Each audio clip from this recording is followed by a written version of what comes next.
Greetings and welcome. We are in Senior AP English, and our objective now for the hour is to finish our observations, or at least maybe continue our observations on the great British poet, English poet Tennyson.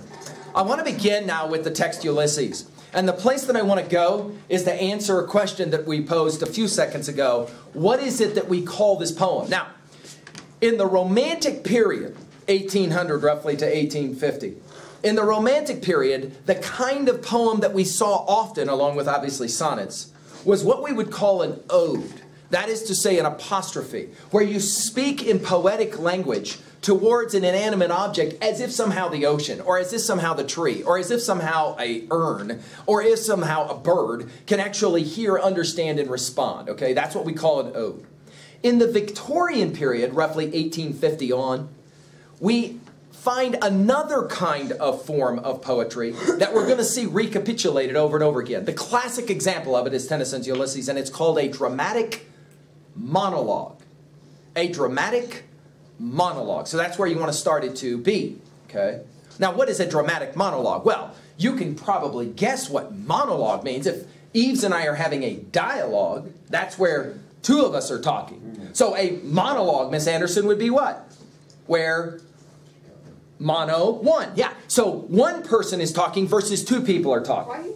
So that's the first thing. But, by the way, what would Shakespeare call a monologue in his plays? What did he call them?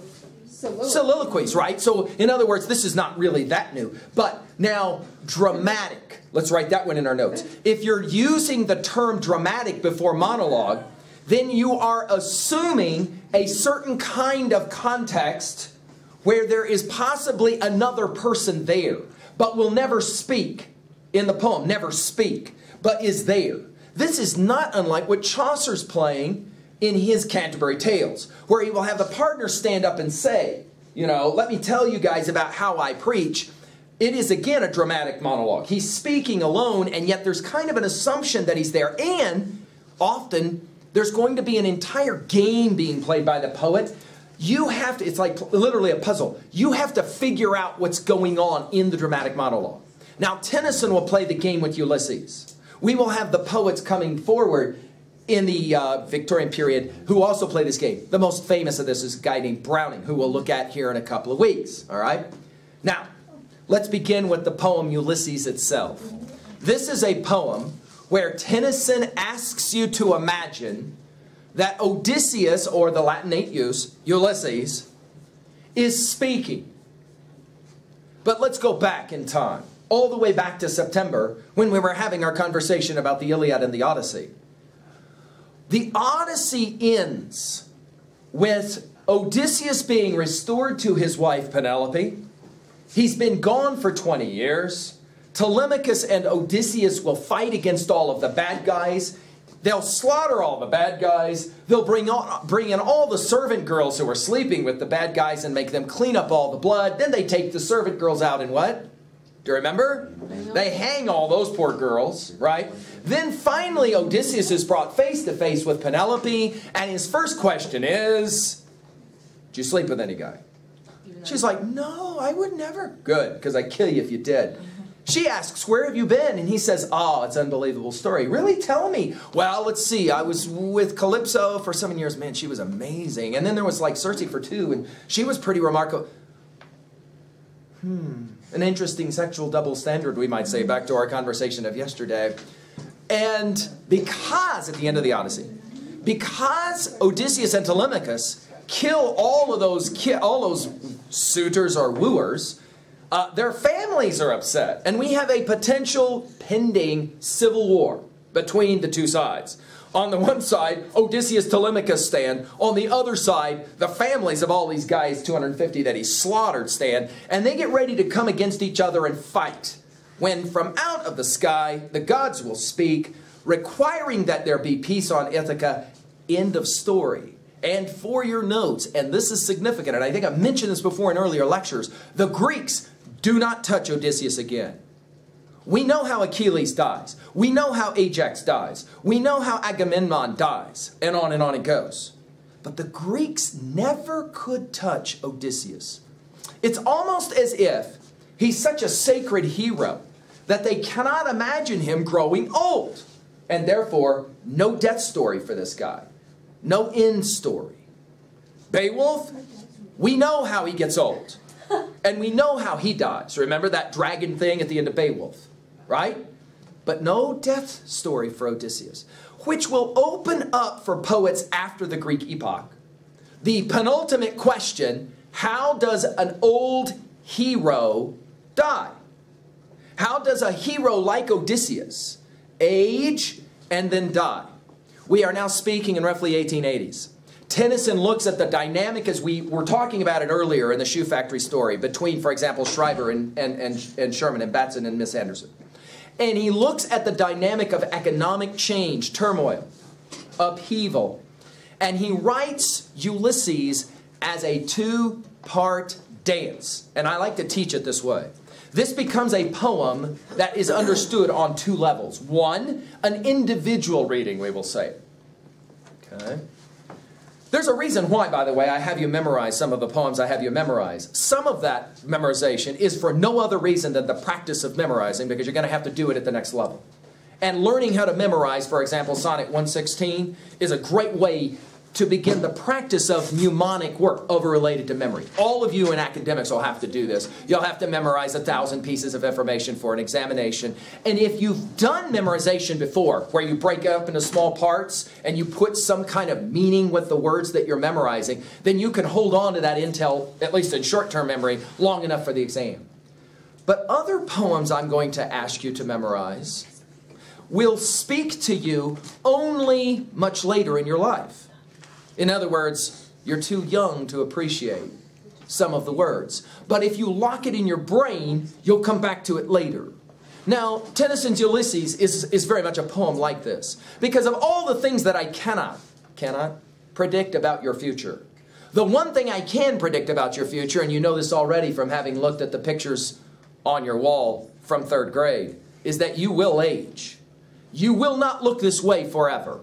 There will be a time when somebody, possibly someone related to you, will look into an annual from the year 2013 and say, "Really? Dude, what was up with the hair?" Or "What was up with the clothes?" Or "What kind of goofy thing were you involved with?" Etc., etc., etc. Okay? That is coming for you. In other words, you're going to age. And as you age, ladies, excuse me, I'm sorry. You can deal with that later.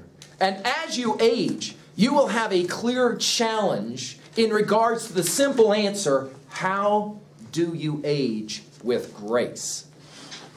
Now, some of you are aware of this challenge as you're watching people you live with who are clearly not the same age as you. And as you watch them aging, whether it be grandparents, whether it be parents, even older brothers, sisters, and as you watch them go through the aging process, you're aware of the ways in which questions of value and identity are central.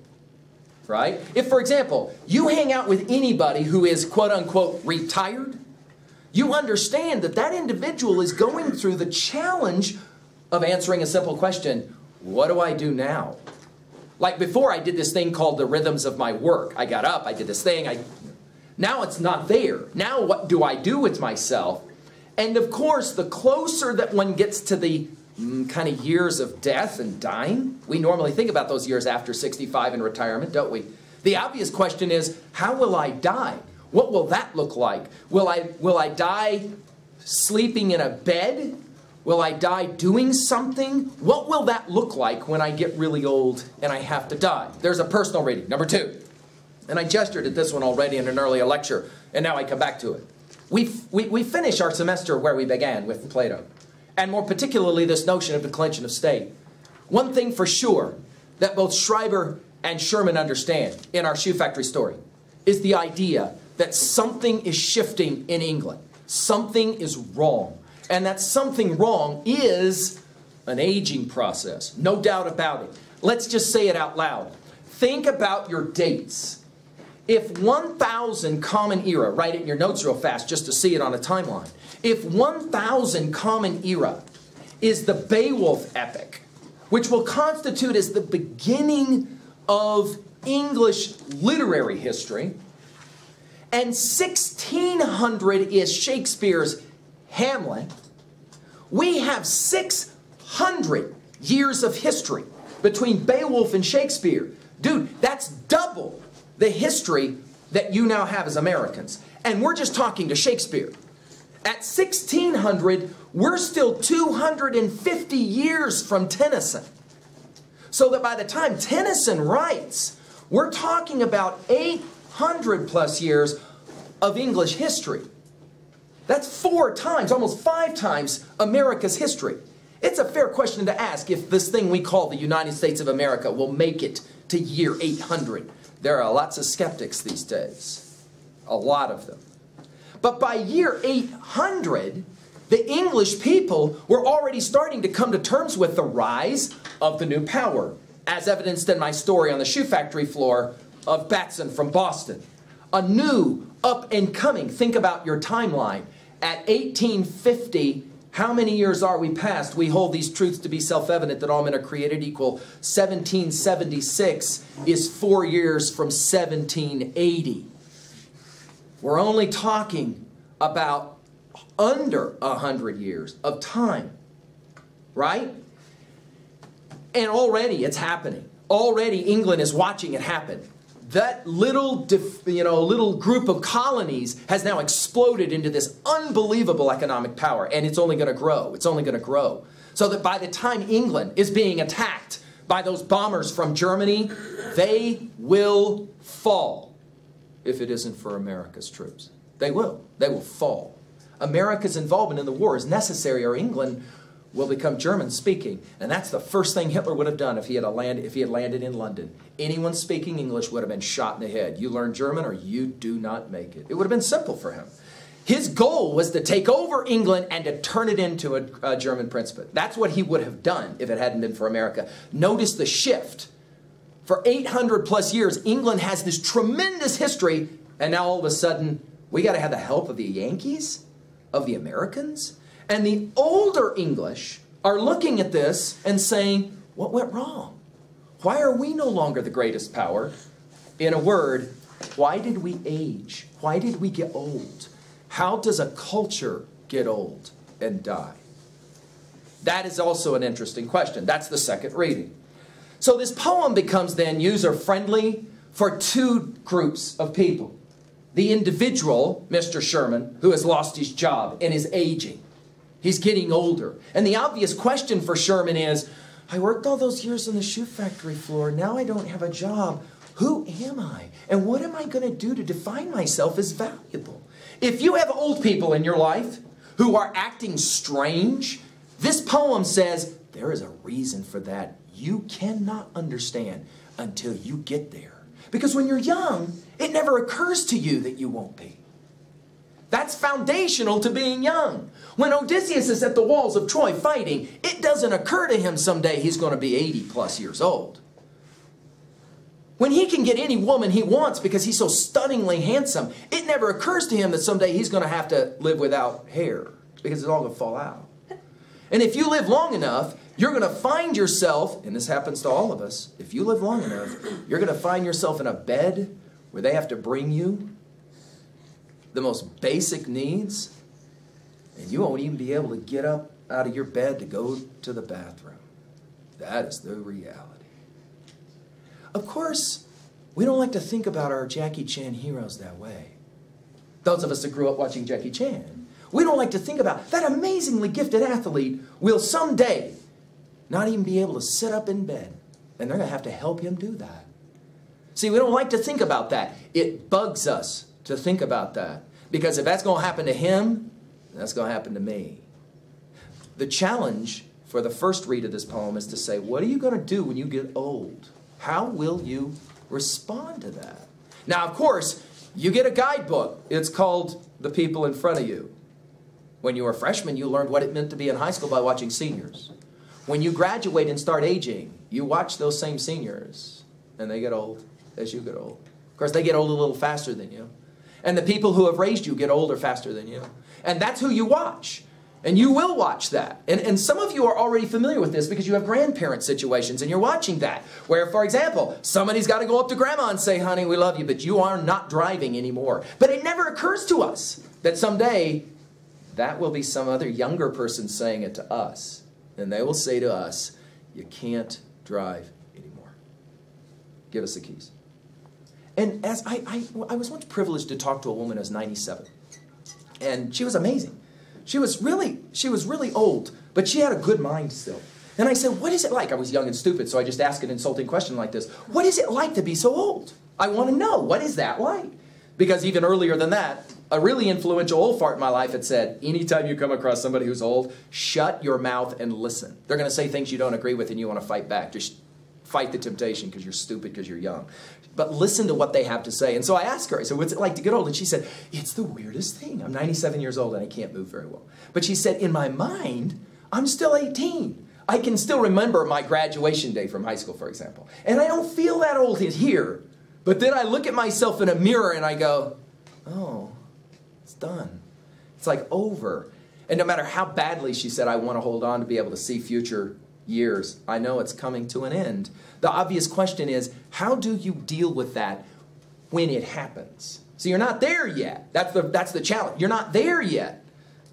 Odysseus will speak in this poem now as an old man, and he gives two options. You have two options. Tennyson says you have two options in terms of growing old. Option one. Well, obviously there's a third option. You die before you get old, right? Which happened, for example, to Achilles. Which happened, for example, to Agamemnon. Which happened, for example, to Ajax. And all of the other great warriors of the Troy story. They all die young. Relatively young, right? Odysseus doesn't die. Which means he has to keep getting older. And there's two options. Option one. You sit in an old folks' home, you drink strained asparagus, and you watch Vanna turn letters. That's what you do. You pray for new balls, tennis balls on the end of your walker, and you wait to die. Right? I mean, I pointed this out maybe once to you before. When I first came to Worland, I was stunned at how they set this town up. So that a street is what divides the youngest, most dynamic people in this community. You, in this building. And if you've got a good arm, you can throw a baseball almost and hit the building, where they take the oldest of our community and they put them there to wait for them to die. That is no hotel over there. That is a home specific for death. And everybody that goes in there knows that. And all of the people who work in there know that. That's not being mean to say that out loud. You got to go. That's one option. You're so old, you just wait to die. Option one. Option two is going to be Tennyson's option. And it will be the speaking directly to an English people, both individually and as a culture. And now in a dramatic monologue, the old fart Odysseus will say something about his life. Take a look at what he says. Notice this poem will begin in the present, move to the past, end in the future. Right? There's an interesting shift in tense as you work with this one. He says, little profits than an idle king. Notice he's idle now. By this still hearth, notice the fire isn't burning anymore. Among these barren crags, nothing grows on his island anymore. Everything is old. Uh-oh, poor Penelope, matched with an aged wife. Penelope, the reason he turned down sleeping with a goddess, so he could get home to Penelope. His girl, she's not beautiful anymore. Everything sags and bags. We're back to Plato's. It doesn't matter how many surgeries you do. Sooner or later, nobody wants to see it anymore. Put on clothes. That is coming for you. No matter how vain you are, and no matter how much you want to do with your hair, that's what's coming. Penelope's there. I meet in dull unequal laws unto a savage race that hoard and sleep and feed and know not me. Are you ready for this? He's not even known anymore. He's not even known anymore by the people who he's supposedly king over. It's like going to the high school football game at homecoming and they say, everybody from the 60s there, everybody from the... And finally you get to the... Everybody, and you know, who's the oldest guy in the audience? Think about what that's got to mean. Who's the oldest guy in the audience? And he kind of works to stand up. And somebody turns to you and says, when that kid was 17, you should have said, flow like the wind. And you kind of are looking at him like, right? Nobody remembers him anymore. What's that like to be the superstar athlete 70 years later? And everybody who ever remembered you is pretty much now gone. And the only people left now Or people who never saw you perform. Oh yeah, you were that ball player once, right? What will it be like for Michael Jordan to finally get so old that nobody really remembers him anymore? You say, yeah, they got video. Yeah, it's not the same. And over time, people begin to forget. And what's that like? When people, oh yeah, you're that guy that, oh yeah, you're that woman that, hello? I was way more, oh yeah, right. Well, let me tell you about it. No, I got time. We don't got time, we're too young. Have you spent time with old people? They always want to talk, and they take a long time to tell these stories, don't they? Like, yeah, can you get to the point? I got to get going, I got to go. Don't worry, it all comes full circle. And you will be the one that says, hey, I got to match with an aged wife, I meet and dole unequal laws into a savage race that hoard and sleep and feed and know not me. Now we're ready for his observation. I cannot rest from travel. The old fart Odysseus, he can't sit in an old folks' home watching Banneter letters. I cannot rest from travel, I will drink life to the lees. Now this only works if you understand Greek beer, alcohol. They didn't drink in glasses, okay? They drank out of bowls, large ones, like big mixing bowls. And the way this worked is they made their alcohol in such a way that it settled. The lees of the alcohol was that stuff at the very bottom of the bowl. If you didn't want to get drunk, you just drank a little off the top, and then you didn't get drunk, because the most intoxicated of the alcohol was the lees at the very bottom. To say, I cannot rest from travels, I will drink life to the lees, is the way Tennyson says, what across the Atlantic, sitting in a wood, in a small hut, an American naturalist will write, as though to breathe were life, he says, remember, I went to the woods because I wished to live deliberately. Remember what he says about life? He said he wanted to bite on life the way you bite on a bone and get to the marrow. Same word picture. Ironically happening on two sides of the Atlantic, you have almost identical to the day guys writing the same kind of concepts. He says, I'll drink life to the lees, and then he looks backwards. Old people like to do this. All times I've enjoyed greatly, have suffered greatly, both with those that loved me and alone, on shore and when through scudding drifts the rainy, we pronounce this word Hyades, vex the dim sea. I become a name, for always roaming with a hungry heart, much have I seen and known, cities of men and manners, climates, councils, governments, myself not least, but honored of them all. Drunk delight of battle with my peers, far on the ringing plains of windy Troy. He remembers.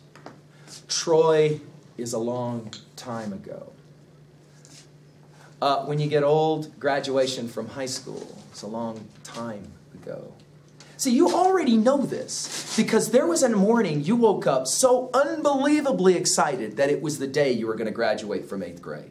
You couldn't sleep the night before because you were so excited because it meant finally you were out of that hole and you were emancipated and you got to come to a place where you could go anywhere you wanted for lunch on your own. Oh, it was so exciting. But you've forgotten that already. And of course, the night before you graduate from high school, you'll have the same giddy feeling, but you will have forgotten in a matter of weeks, if not months, if not years. And then it all starts over again. So here you have Ulysses remembering his past, and he remembers how he, with a hungry heart, he was always going places. That's Odysseus, a man of action. But he's also a man of knowledge. Take a look at what he says next. I am part. Some of us are memorizing these lines now. I am part of all that I have met. This is a fascinating idea. Think about this. You are constructed by all of the events of your life, and are you ready for this? Not one of them is insignificant. Not one. Everything that's happened to you in your life makes you who you are. Think about that. Everything that's happened to you in your life. Everything. There isn't anything insignificant. There isn't anything that you could kind of reconcile to, well, that was dumb and I didn't need to do that. Tennyson says it's all a part of what makes you who you are. Both, we might say, good and bad, right? I am part of all that I have met, yet all experience, look at what he says about experience, yet all experience is an arch wherethrough gleams that much untraveled world, whose margin fades forever and forever when I move. You're never gonna, let's put it in your notes this way, you're never gonna get enough of experience. By the way, it's very interesting in geriatric studies of the aged, we do find that the individuals who never stop getting new life experiences are the individuals who ultimately live longer. The individuals are kind of, ready to sit down and be done with life. You know what I mean? They're like, okay, I've done enough. They're the ones that age much quicker and die much faster. The individuals that, you may be seeing, these 75-year-old people. One of the great stories for me is I was a young kid and I was in Japan and we were wanting to climb Mount Fuji, so we were hiking up this mountain and it's not an easy climb. And all of a sudden I hear in Japanese some old voice say, "Move to the right." And I'm like, okay. And I to the right. And all of a sudden, this old man, he should have had a walker, I thought, and he comes jogging up. But I'm not done. I'm marveling at that when 2 steps behind him comes his wife. And she's with him, and they're jogging up Fuji. And I asked my pal who's Japanese and a guide who had been on Fuji a number of times. He said, "Oh yeah, they do it. They do it like once every 2 weeks just for health purposes." I said, "How old are they?" He goes, "Oh, no one's for sure. They're somewhere in the late 80s, though." I'm like, see, there's some kind of people who just refuse to get old. You know what I'm saying? It's like they're active people, we might say. Take a look at what he says about getting old. He says, "Yet all experience is an arch where through gleams that much untraveled world whose margin fades forever and forever when I move." And then he says it, and it reminds me of those old people I saw on Fuji. How dull it is to pause to make an end. And then this is a word picture that you would appreciate if you've ever been around barns or farms or anything like that. As he says, how dull it is to pause to make an end, to rust unburnished, not to shine in use. You've probably seen old farm machinery, that used to be on the back of a tractor. And now it's old and it's like all rusty and it's not used. Tennyson says, that's kind of sad that you become just an old piece of machinery that doesn't get used anymore. It's much better to be worn out than it is to be rusted out, he says. Because if you're rusting, you're clearly not getting, not being used. He says, not to shine in youth. And then he says something in use. And then he says something interesting about life, as though to breathe were life. Your life is not consumed in those breaths you take in and out. Life piled on life were all too little. He's aware of it now, and if one to me little remains. But every hour is saved from that eternal silence, something more, a bringer of new things, and violet were for some 3 suns to store and hoard myself. Look what he says, in this grace spirit, yearning and desire to follow knowledge like a sinking star beyond the utmost bounds of human thought. I've had a student or two who says, that's the goal, to follow knowledge like a sinking star beyond the utmost bounds of human thought is kind of like the penultimate goal of the student. To say, no matter what I learn, I'm going to try and learn more. And I'm going to continue to try and find some way to make that learning real for me. I mean, I have seniors who right about this time, for example, in their senior year, are done. They are ready to be finished. But I always ask the question, what does that mean? Finished to do what? To go where? Because no matter where you go, there you are. And it might very well be the case, there is no finished until you choose it. When you choose to be finished, that's when you're finished. And Tennyson's Ulysses says, I don't want to choose to be finished. But he's got a problem, and this is the political problem. If he's old, he's got to stand aside and let the young take over. This is not easy. If a 7th grader were to walk up to you this afternoon and say, sit down, I need to talk to you. Your instincts are to say, back up and start over. Right? Why are our instincts that way? Because I am old and you are young and I tell you what to do, you don't tell me what to do. How difficult then will it be when you're so old that a younger person has to come to you and say, you've been doing this job for a while, now it's time you don't. We're going to go ahead and replace you with somebody else. What? Ulysses is there. He's got to step aside and let who go? Telemachus, his boy.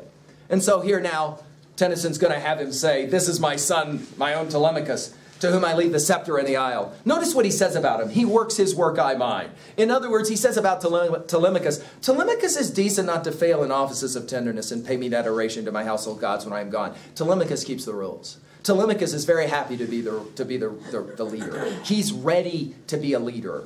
Odysseus says, I got something else I got to do. Now you've got to imagine the last part of this poem as Ulysses standing in his castle room, looking out his castle window out to a ship that's sitting out in the harbor and he can see it. As you then are able to look at the next lines, there lies the port, the vessel puffs her sails, there gloomed the dark, broad seas. Now, let's make sure we understand our history of epics. Remember, Odysseus comes back home by virtue of the Phaeacians because he ends up on an island with Narcissa. Remember? He's lost all of his sailors, pals. Remember? Because why? What is it that they did that got them in a bit of trouble and ultimately all of his sailors have to drown? What is it that they do? It has something to do with Big Macs. Remember? Yeah, they end up on the island of Apollo where all these beautiful cows are. They haven't eaten for weeks. They're starving to death. Odysseus goes off to pray, comes back, and he smells Big Macs all over the place. The only problem is that your Big Mac starts mooing right about the time you get ready to bite into it. They get really freaked out, run down to their ship, and of course they're all drowned except for Odysseus himself, right? So he doesn't have any mariners. And yet, Tennyson wants to imagine that there's mariners there. Now, obviously, it's possible that he's collected a whole new group of sailors since he came back to Ithaca and has lived for all these years. Notice what he speaks directly to them. He says, my mariners. And then it's at this point that the poem becomes now more about that second read, where you have the voice of Tennyson. And I mean this. Churchill and some of those other cats, they treated this poem with tremendous reverence. In fact, when children were asked to memorize this poem, and they were, school children all memorized this poem. When they were asked to memorize it, they had to stand up to recite it. You couldn't recite this poem sitting down. Why? Because it was fairly self-evident. Tennyson was speaking through the voice of Odysseus or Ulysses to an English people. Now we're thinking of Schreiber and Sherman, who are pretty much done. Of course, I'll ask this question to you. If you're the one right now saying, I'm so done with high school, I will ask you, is that how you're going to look at the rest of your life? I'm so done with my freshman year of college. I'm so done with my sophomore year. I'm so done with college. I'm so done with... You fill it in. Events are always coming, guys. And guess what? They're repetitive. And guess what? They get boring. That's called your life. And if you're incapable of finding somehow new energy within those experiences, you're going to spend your whole life waiting for the next moment to come, and you'll get old and realize you never actually lived your life as though to breathe were life. And you missed it. Of course, Dickens gives us that character, doesn't he? That's Scrooge, right? And at the end of his life, he's ready. He's begging for one more opportunity when he sees his name on a tombstone. Right? My mariners, he says, souls that have toiled and wrought and thought with me, take a look at what he says about them, that ever with a frolic welcome took the thunder and the sunshine and opposed free hearts, free foreheads. He admits it. He said, I love this poem because he just comes right out and says it. You and I are old. Oh yeah, I'm not gonna try and get some plastic surgery to make myself look younger, Tennyson says. It doesn't make any sense. We're not going to try to convince ourselves that we're somehow the young stud. In other words, what does he say to Schreiber and to Sherman about Batson from Boston? Yeah, he is younger, and yeah, we are old. I'm not going to argue it. And yeah, Boston is on the rise, and they soon will either be our economic equivalent or our superior. Yeah, he is a, are you ready for this? Realist. It's coming. It's here. You and I are old. But look what he says.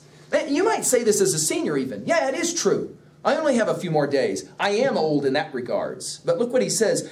Old age hath yet his honor and his toil. Death closes all, but something ere the end, some work of noble may yet be done, not unbecoming men that, I love this line, strove with gods. In other words, I'm not going down easily. This is the Promethean voice. Remember Prometheus who says to Zeus, I will do it, and you can't tell me what to do. It's that independent spirit that as we age, we have a tendency to lose. Happens a lot. Happens a lot. If you've heard old people in your life say, oh yeah, I remember when I was young and idealist just like you, the obvious question that you probably didn't ask back because you want to be well-mannered to older people, but you probably thought it is, what happened? At what point did you stop and give up on your dreams? That's a mean thing to ask an old person, but it's probably one you've thought about asking. Notice he finishes now. Some work of may yet be done, not unbecoming men that strove with gods.